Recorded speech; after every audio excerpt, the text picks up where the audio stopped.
संसद के उच्च सदन के सामने और देशवासियों के सामने इन विकट परिस्थितियों पर सरकार का पक्ष साझा करने के लिए उपस्थित हुआ हूं।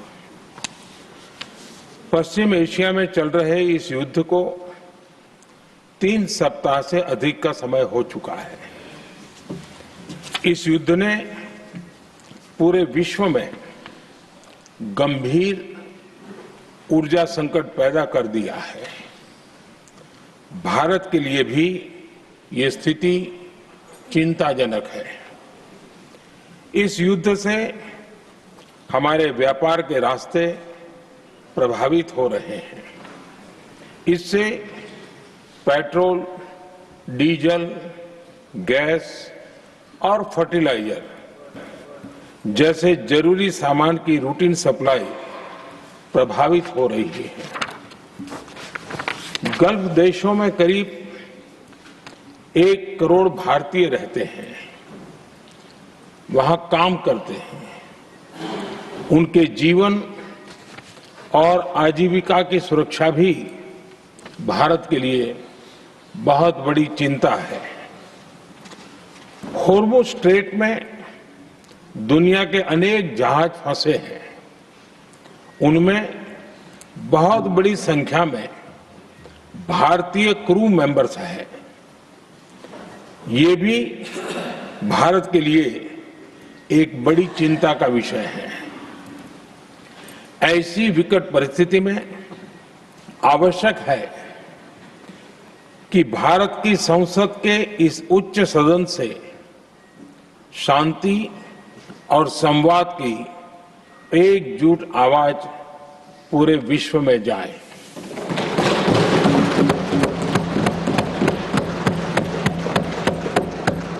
सभापति जी, युद्ध की शुरुआत के बाद से मैंने पश्चिम एशिया के ज्यादातर देशों के राष्ट्राध्यक्षों के साथ 2 राउंड फोन पर बात की है।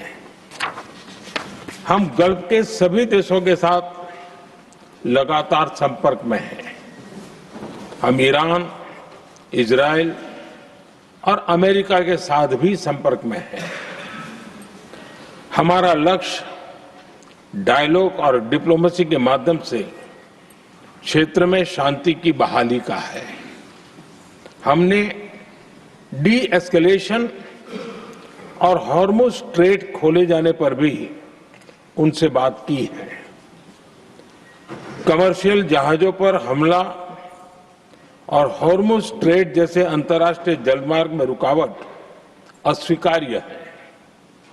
भारत ने नागरिकों पर, सिविल इंफ्रास्ट्रक्चर पर, एनर्जी और ट्रांसपोर्ट से जुड़े इंफ्रास्ट्रक्चर पर हमलों का विरोध किया है। भारत डिप्लोमेसी के जरिए युद्ध के इस माहौल में भी भारतीय जहाजों के सुरक्षित आवागमन के लिए सतत प्रयास कर रहा है। भारत ने इस समस्या के समाधान के लिए संवाद का ही रास्ता सुझाया है। इस युद्ध में किसी के भी जीवन पर संकट मानवता के हित में नहीं है। इसलिए भारत का सतत प्रयास सभी पक्षों को जल्द से जल्द शांतिपूर्ण समाधान के लिए प्रोत्साहित करने का है। सभापति जी, संकट की स्थिति में देश विदेश में भारतीयों की सुरक्षा हमारी बहुत बड़ी प्राथमिकता है। युद्ध शुरू होने के बाद से लेकर अब तक 3,75,000 से अधिक भारतीय सुरक्षित भारत लौट चुके हैं।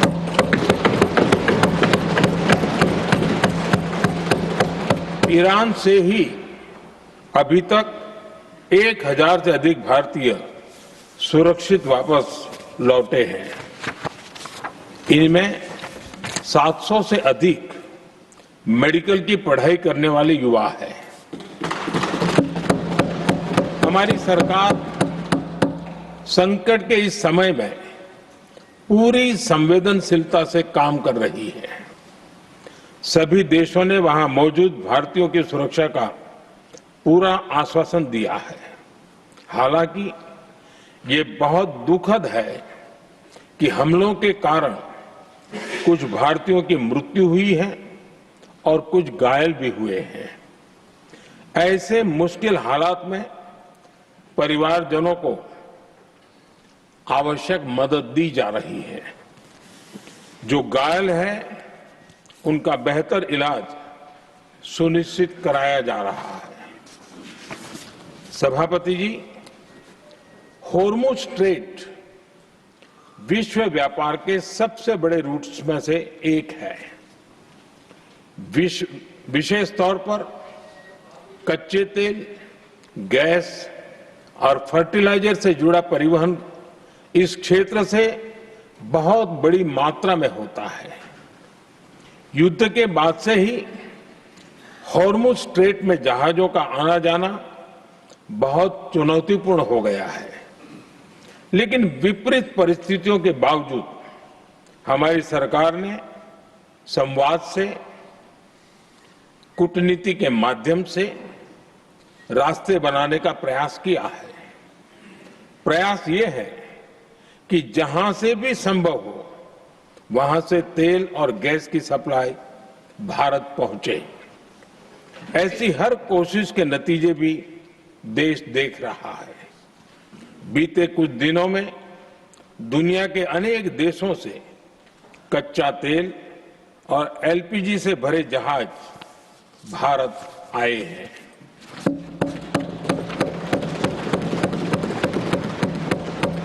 इस दिशा में हमारे प्रयास आने वाले दिनों में भी जारी रहेंगे।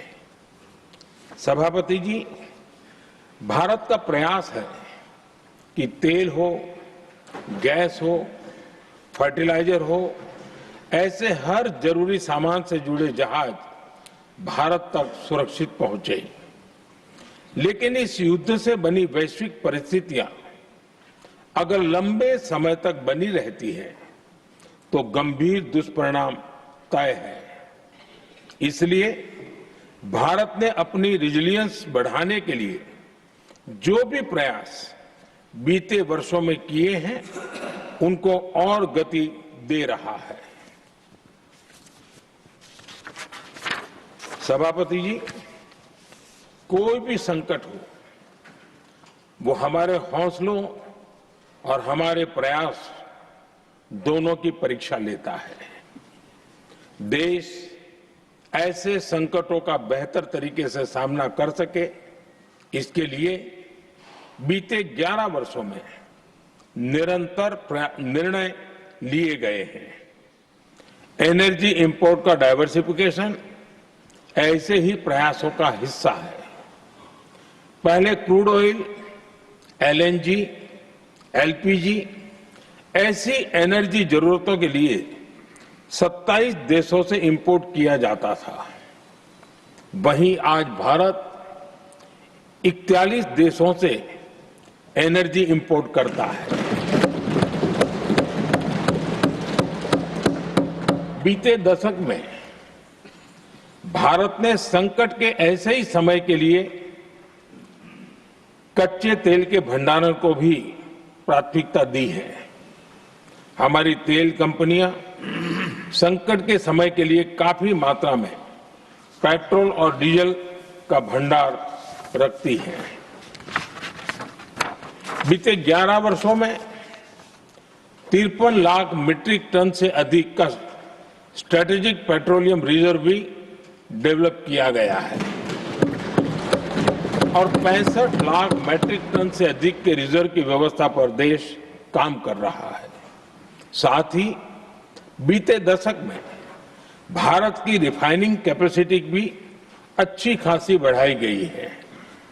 मैं आपके माध्यम से सदन को और देश को ये आश्वासन देना चाहता हूं कि भारत के पास क्रूड ऑयल के पर्याप्त स्टोरेज के और निरंतर सप्लाई की व्यवस्थाएं हैं।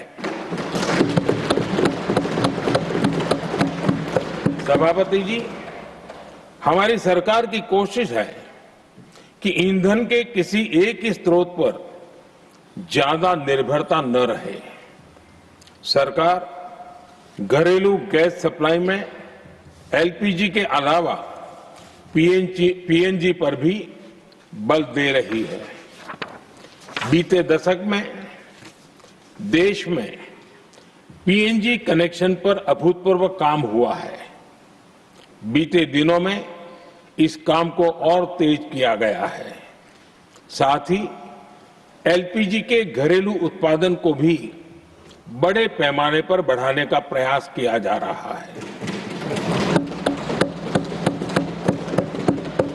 सभापति जी, बीते वर्षों में सरकार का निरंतर प्रयास रहा है कि हर सेक्टर में दूसरे देशों पर निर्भरता कम से कम हो। हम ज्यादा से ज्यादा आत्मनिर्भर हो, यही एकमात्र विकल्प है। जैसे भारत का 90% से अधिक ट्रेड विदेशी जहाजों पर होता है। ये स्थिति किसी भी वैश्विक संकट में भारत की स्थिति को और भी गंभीर बना देती है। इसलिए सरकार ने मेड इन इंडिया जहाज बनाने के लिए करीब 70,000 करोड़ रुपए का अभियान शुरू किया। भारत आज ship building, ship breaking, maintenance and overhauling ऐसी हर सुविधा के निर्माण पर तेज गति से काम कर रहा है। भारत अपने डिफेंस सेक्टर को भी अधिक रेजिलिएंट बना रहा है। बीते दशक में किए गए प्रयासों से भारत आज अपनी जरूरत के अधिकांश हथियार भारत में ही बना रहा है।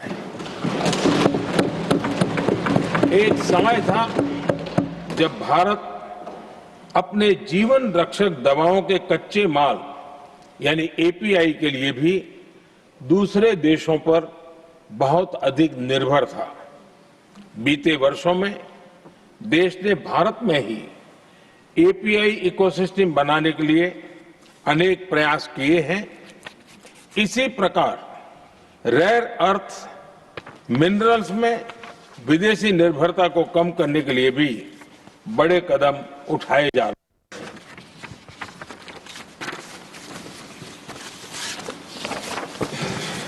आदरणीय सभापति जी, वर्तमान संकट ने पूरी दुनिया की इकोनॉमी को हिला दिया है। अभी तक पश्चिम एशिया में जो नुकसान हुआ है उससे रिकवर होने में भी दुनिया को बहुत समय लगेगा। भारत पर इसका कम से कम दुष्प्रभाव हो, इसके लिए निरंतर प्रयास किए जा रहे हैं। हमारी इकोनॉमी के फंडामेंटल्स मजबूत हैं और सरकार पल पल बदलते हालात पर नजर रखे हुए है। सरकार इसके शॉर्ट टर्म, मीडियम टर्म और लॉन्ग टर्म ऐसे हर प्रभाव के लिए एक रणनीति के साथ काम कर रही है। भारत सरकार ने एक इंटर मिनिस्ट्रियल ग्रुप भी बनाया है। ये ग्रुप नियमित मिलता है और हमारे इंपोर्ट एक्सपोर्ट में आने वाली हर दिक्कत का आकलन करता है और ये ग्रुप आवश्यक समाधान पर भी निरंतर काम करता रहा है। जैसे कोरोना के समय में अलग अलग सेक्टर्स की चुनौतियों से निपटने के लिए एक्सपर्ट्स और ऑफिसर्स के एम्पावर्ड ग्रुप्स बने थे, वैसे ही कल ही ऐसे 7 नए एम्पावर्ड ग्रुप्स का भी गठन किया गया है। ये group supply chain, petrol diesel, fertiliser, gas, महंगाई ऐसे विषयों पर त्वरित और दूरगामी रणनीति के तहत कार्रवाई करने का काम करेंगे। मुझे पूरा भरोसा है कि साझा प्रयासों से हम परिस्थितियों का बेहतर सामना कर पाएंगे। आदरणीय सभापति जी, सरकार ये भी प्रयास कर रही है कि आने वाले बुआई के सीजन में किसानों को पर्याप्त खाद मिलती रहे। सरकार ने खाद की पर्याप्त सप्लाई के लिए आवश्यक तैयारियां की हैं। सरकार का निरंतर प्रयास है कि किसानों पर किसी भी संकट का बोझ न पड़े। मैं देश के किसानों को फिर आश्वस्त करूंगा कि सरकार हर चुनौती के समाधान के लिए उनके साथ खड़ी है।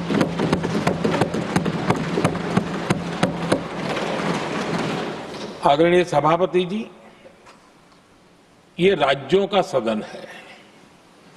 आने वाले समय में ये संकट हमारे देश की बड़ी परीक्षा लेने वाला है और इस परीक्षा में सफलता के लिए राज्यों का सहयोग बहुत आवश्यक है। इसलिए इस सदन के माध्यम से मैं देश के सभी राज्यों की सरकारों से भी कुछ आग्रह करना चाहता हूं। संकट के समय गरीबों पर, श्रमिकों पर, प्रवासी साथियों पर बहुत बुरा असर पड़ता है। इसलिए पीएम गरीब कल्याण अन्न योजना का लाभ समय पर मिलता रहे, ये सुनिश्चित करना होगा। जहां प्रवासी श्रमिक साथी काम करते हैं, उनकी परेशानियों को दूर करने के लिए प्रोएक्टिव कदम उठाए जाएं। ऐसी स्थितियों पर नजर रखने के लिए राज्य सरकारें विशेष व्यवस्थाएं करें तो इससे काफी सुविधा होगी। राज्य सरकारों को एक और चुनौती पर भी बहुत अधिक ध्यान देना होगा। ऐसे समय में कालाबाजारी करने वाले, जमाखोरी करने वाले बहुत एक्टिव हो जाते हैं। जहां से भी ऐसी शिकायतें आती हैं, वहां त्वरित कार्रवाई होनी चाहिए। जरूरी चीजों की सप्लाई निर्बाध चलती रहे, ये सुनिश्चित करना हर राज्य की प्राथमिकता होनी चाहिए। आदरणीय सभापति जी, मैं सभी राज्य सरकारों से एक अनुरोध और करना चाहता हूं। संकट चाहे कितना भी बड़ा हो, भारत की तेज ग्रोथ बनाए रखना हम सभी का दायित्व है। हमें इसके लिए हर जरूरी कदम, हर जरूरी रिफॉर्म्स तेजी से करते रहने होंगे। ये राज्य सरकारों के पास बहुत बड़ा अवसर भी है। ये टीम इंडिया की भी बहुत बड़ी परीक्षा है। कोरोना के महासंकट में केंद्र और राज्यों ने टीम इंडिया बनकर कोविड मैनेजमेंट का एक बेहतरीन मॉडल सामने रखा था। अलग अलग पॉलिटिकल पार्टी की सरकारें होने के बावजूद टेस्टिंग, वैक्सीनेशन से लेकर जरूरी चीजों की आपूर्ति टीम इंडिया के प्रयासों से ही सुनिश्चित हो पाई थी। हमें उसी भावना के साथ आगे भी काम करना है। सभी राज्य सरकारों और केंद्र सरकार के प्रयासों से देश इस गंभीर वैश्विक संकट का प्रभावी रूप से सामना कर पाएगा। आदरणीय सभापति जी, ये संकट अलग प्रकार का है और इसके समाधान भी अलग प्रकार से ही तय किए जा रहे हैं। हमें धीरज के साथ, संयम के साथ, शांत मन से हर चुनौती का मुकाबला करना है। आदरणीय सभापति जी, जैसा कि हम देख रहे हैं कि इस युद्ध को लेकर पल पल में हालात बदल रहे हैं, इसलिए मैं देशवासियों से भी कहूंगा कि हमें हर चुनौती के लिए तैयार रहना ही होगा। इस युद्ध के दुष्प्रभाव लंबे समय तक रहने की प्रबल आशंका है, लेकिन मैं देशवासियों को भरोसा देता हूं, सरकार सतर्क है, तत्पर है और पूरी गंभीरता से रणनीति बना रही है, हर निर्णय ले रही है। देश की जनता का हित हमारे लिए सर्वोपरि है। यही हमारी पहचान है, यही हमारी ताकत है। इसी भावना के साथ मैं अपना वक्तव्य समाप्त करता हूं। बहुत बहुत धन्यवाद। Message from Lok Sabha Secretary General. Sir, with your kind permission, I rise to report that the Lok Sabha, at its sitting held on the 23rd of March 2026, adopted the following motion No, in regard after to... the statement, let him come.